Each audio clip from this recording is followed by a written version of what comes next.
cette structuration avait installé le Parti démocratique sénégalais une fois au pouvoir.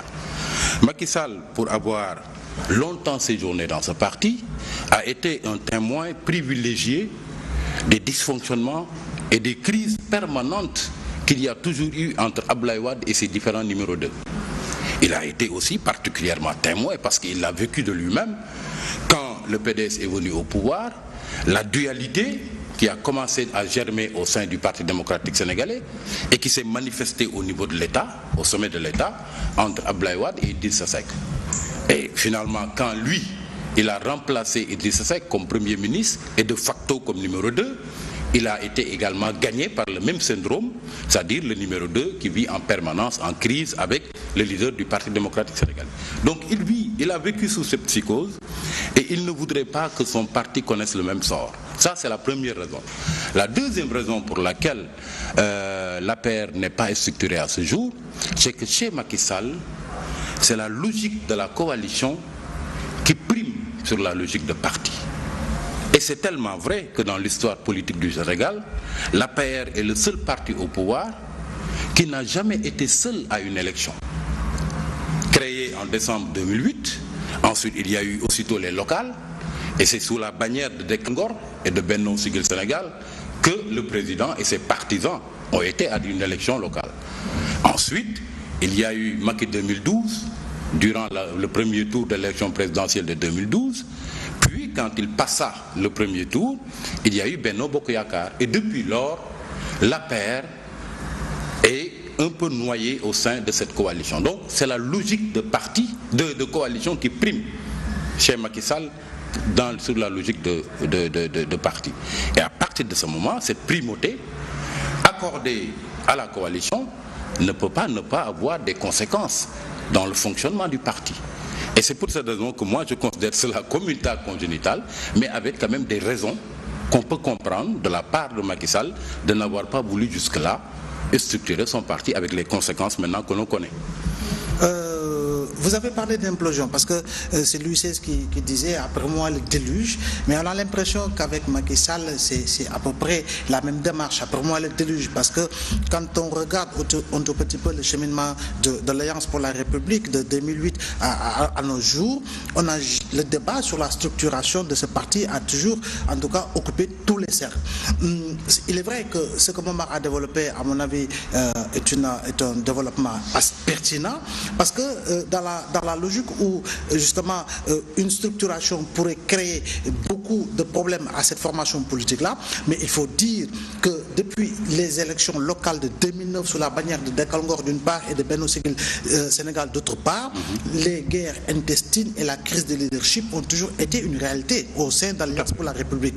Aujourd'hui, quand on regarde un tout petit peu la nomenclature de l'Alliance pour la République sur ses assises les plus solides, on est en droit de se dire qu'en réalité, regardez ce qui se passe à Dakar entre Amadou Ba, entre Mame Mbaye Niang, entre Abdoulaye Diouf Sarr, entre Mbaye Ndiaye, directeur des structures justement de l'APR, on est en droit de se poser des questions. Quand on regarde de notre côté à Kaolack avec cette pléthore de responsables, vous avez Diène Farba, vous avez Awa Gueye, vous avez Mariam Sarr, vous avez d'autres leaders aujourd'hui qui se discutent et se disputent justement le leadership au niveau de Kaolack. Quand on va à Ziguinchor, c'est Benoît Sambou, c'est comment dire, Angélique Manga, c'est le responsable de Fongip, Doudouka et tant d'autres responsables. Ça pose problème.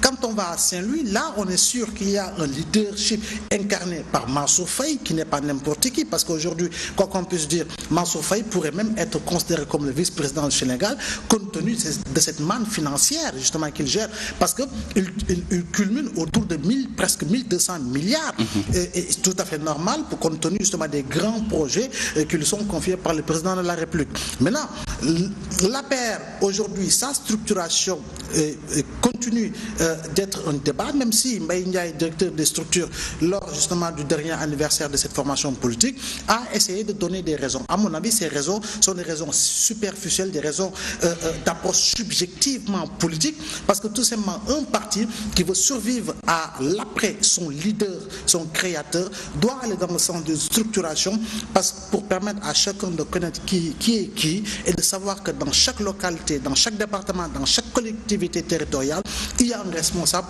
autour duquel justement se mobilise la base, autour duquel justement les responsables se concentrent pour veiller à la pérennisation justement des œuvres de la formation politique, autant dans l'opposition comme au sein du pouvoir. Et à la structuration, le président de la République, Macky Sall, est d'une part aussi rattrapé par le non-respect des conclusions des Assises nationales qui disaient justement que le président ne peut pas être chef de parti. Alors, s'il y a des querelles comme ça déteint sur la gouvernance. Bien évidemment, c'était une des conclusions phares ou une des recommandations phares de la charte de gouvernance démocratique des Assises nationales, que le président de la République, une fois élu, se défaisse un peu de ses fonctions de chef de parti. Parce que c'était quelque peu antinomique et c'était pas bien pour la consolidation de la démocratie avec toutes les expériences qu'on a connues. Ensuite, la propension est très facile parfois quand des personnes s'attaquent à la personne du président de la République d'invoquer l'offense au chef de l'État.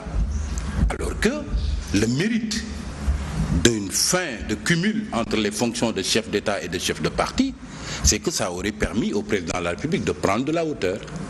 Et toute attaque visant directement le président de la République pourrait à partir de ce moment être considérée comme une offense. Mais vous voyez que c'est un prétexte commode pour certains, quand ils sont accusés d'offense au chef de l'État, de dire qu'ils se sont attaqués à Macky Sall, président de l'APR, et non à Macky Sall, président de la République. Donc même pour le fonctionnement de notre démocratie, il aurait été plus indiqué qu'il y ait une fin de cumul entre les fonctions de chef de parti ou chef d'État. Maintenant, je reviens à ce qu'on va développer tout à l'heure. L'absence de structuration a entraîné le fait qu'il n'y a pas au niveau de l'APR un leadership local affirmé et qui se manifeste. Vous avez vu Mimi Touré qui a valsé entre Grand Yoff et Kaolack.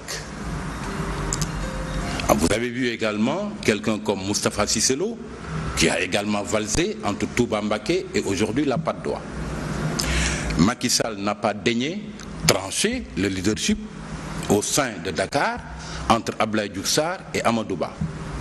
Il en est de même à Thiès où aucun leader ne sort du lot. C'est le même cas de figure qu'il y a à Kaolack, même cas de figure qu'il y a également à Ziguinchor, avec cette guerre de positionnement permanente entre Angélique Manda, Doudouka et Benoît Sambou. Donc on a l'impression qu'il y a une cacophonie parce qu'on ne sait pas qui fait quoi. Et c'est tout le contraire du Parti socialiste à l'époque de sa toute-puissance. À l'époque, le Parti socialiste avait assis sa solidité et son implantation nationale sur des leaderships locaux affirmés.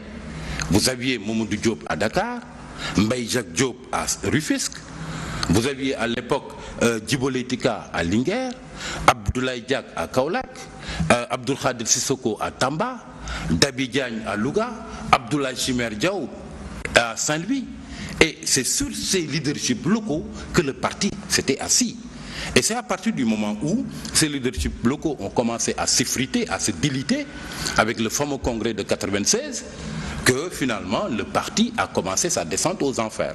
C'est dire donc que la situation que traverse aujourd'hui l'APR est une situation qui est prévisible et qui est liée pour une grande partie à la non-structuration du parti et qui a empêché aux leaderships locaux de s'affirmer, de se manifester et de tenir le parti. Alors Abdoulaye, problème de leadership, problème de positionnement, entre autres, alors quel impact ça peut avoir aujourd'hui sur le président de la République? Alors, les impacts, je pense